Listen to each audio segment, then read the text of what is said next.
What's that cool Sleepy Hollow book you have? Hi. Oh, is that, what is that? What is that cool Sleepy Hollow? Thank you so much. Oh, wow. Okay, sure.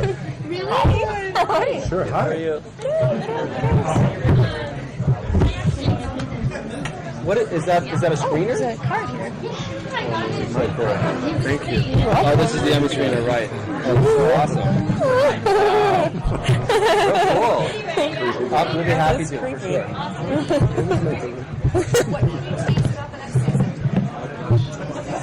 Well, we left last season on such a crazy cliffhanger for everybody. So squishy. You know, we really wanted to do that to put everybody in the worst possible situation, and then figure out how we were going to get out of it. So I think one thing we can promise is that there are not going to be any easy answers for how everybody gets out. You know, last season was plotted with such meticulous care across the board. Everybody, you know, knew where we were going from the beginning, and hopefully we set you up for a good reveal at the end. And we want to do the same thing this year. So there will be a lot of surprises, a lot of new twists and turns. Our cast will find themselves in a bunch of new precarious situations that are going to be very difficult to get out of. But I think you can count on more insanity. Yeah. Well, I'm not going to be pregnant. I know that's what you were thinking. Twists and turns, but, you know, that's Kurtzman way. You don't think you're going to be pregnant? I knew the pregnancy was coming. Then prank, you're killing me. I got locked up. You know, so I'm still, I think, you know, dealing with, I think, the aftermath of what that is. And I think that's a tough position for someone who had so much power and to fall from grace so quickly to be in. And I don't get to see Mrs. Bamp anymore. I don't get to see. And it's just, it's a lot. I'm really emotional about it. I miss you. I miss you too. You know, I think for everybody that's a really individual set of circumstances, because I think there's always the amount of guilt that you feel for how you contributed to your own situation. You know, the things that you think in the night when you're all alone. So, you know, obviously I think it's a really difficult position knowing what he knows now and realizing he didn't act sooner and he was so skeptical. So, you know, I think it's probably more torturous in his own mind than even the place he's in. I think he's in a bit trapped in his own prison. And I'm curious to see how that will unfold.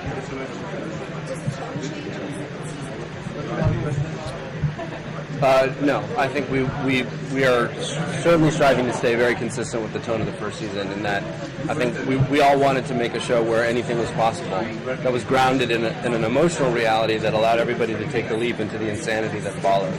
So I think we're very proud of what we were able to achieve with that, and we wouldn't want to change it. You've been so active in stand-up. Is there a moment coming up in the next season that you can't wait for the fans to see? Oh, yeah. A real question? Are you serious? Oh, the things I could tell you if I could talk. He's right here. It's exciting, I think, you know. I mean, I think what happens with Lyndie's characters is really, it's exciting just watching the way the characters are unfolding, the story is evolving, and the second horseman is here, but in a complicated way. So, yeah, it's going to be, the live tweets this year are going to be kind of off the chain. Yeah, I'm excited for that too. I love how the Mill sisters, I loved in the beginning how they were like, fighting all the time, and Tom had to separate them and stuff, and now there's this close kind of bond. Are you going to see one that sort of figures out how to get out of purgatory?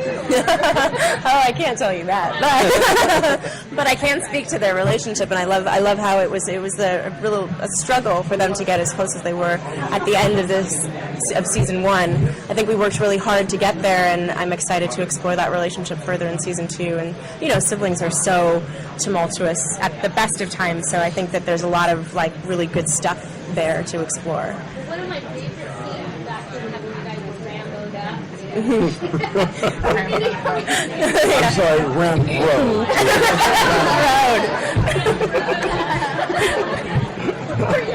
Are we going to see more between Irving and Kenny, possibly? Because I miss you guys working together. I don't know.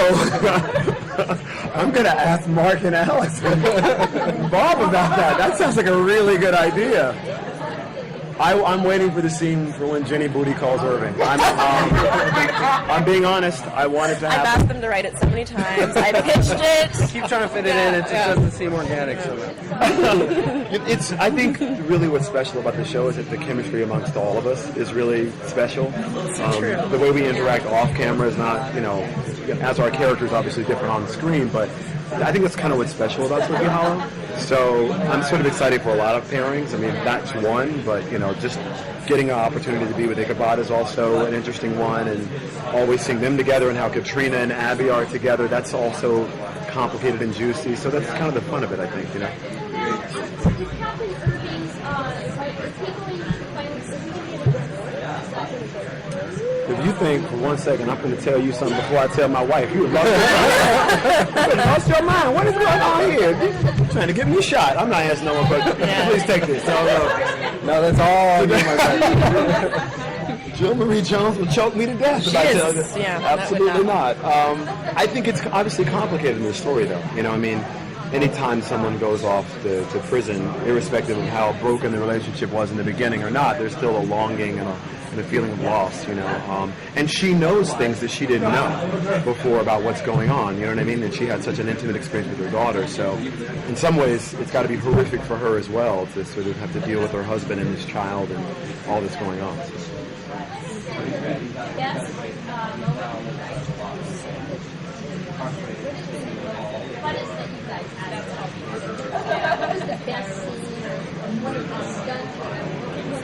Well, you said season 1. Oh, okay. I was like, I can't do that.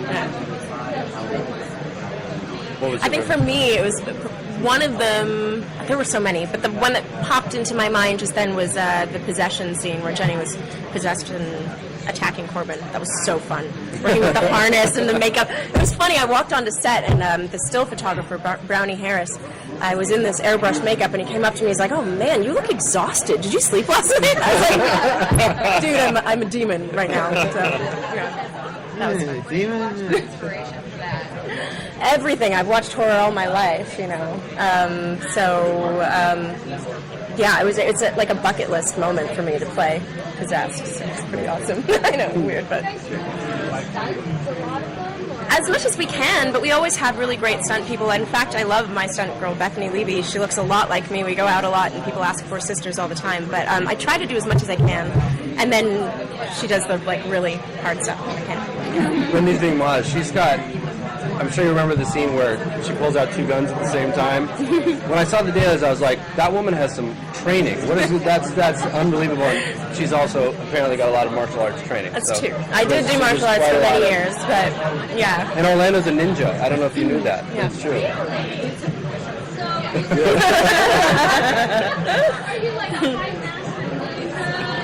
I believe the ways of the ninja need to stay amongst the ninja.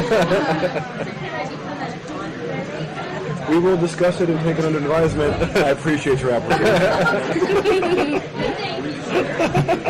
Of course. You had some pretty great ideas about where this was going to go. How has that changed after Well, you always want to kind of know where you're going, broad strokes, but leave yourself a lot of room for surprises along the way. And so far, I would say that it's sticking to plan, but we found a lot of new and interesting surprises along the way for the next season, which has been great. So I think it's going down the same road that it went last season in terms of our pre-planning. Yes.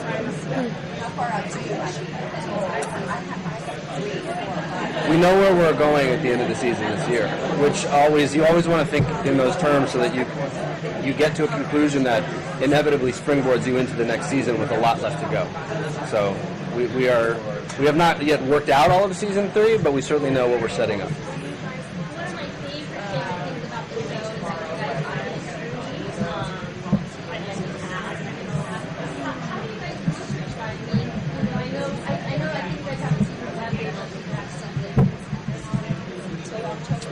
We have some researchers actually, and there was an assistant who actually lived in Sleepy Hollow and also maybe has background with the Masons or something like that. So there's quite a lot of research that gets done. But the fun is you take an idea and you build around it, or you take a historical moment that everybody knows and has a frame of reference for, and then our job is to find out the secret part of that story that you didn't know.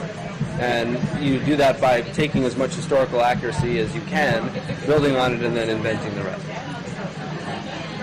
Thank you. Thank you. What are some of your favorite moments during like downtime when you guys are on set but you're just kind of chilling? What do you guys do? Ooh. In a crazy shoot schedule, so we're together sometimes and other times we aren't. I find everybody really funny. So I kind of enjoy Tom's wit, and Nicole's really silly. So it's just really fun to be with her because she's so silly. And then this one tortures me every opportunity she gets. So It's my specialty. oh, she finds all sorts of ways. She'll stand in your eye line and make faces. She'll ask you if you're really going to do it like that. If you finish the moment, she'll go, "Are you really going to do it like that? I mean, it was great. Are you really going to do it like that?" Like, yeah, she has her ways. So we have a lot of fun together. So I think those interactions are probably the most fun, and they kind of happen, whenever they're happening. Yeah. Thank you, guys. Thank you. No worries. No worries at all. Thank you all. Thank you.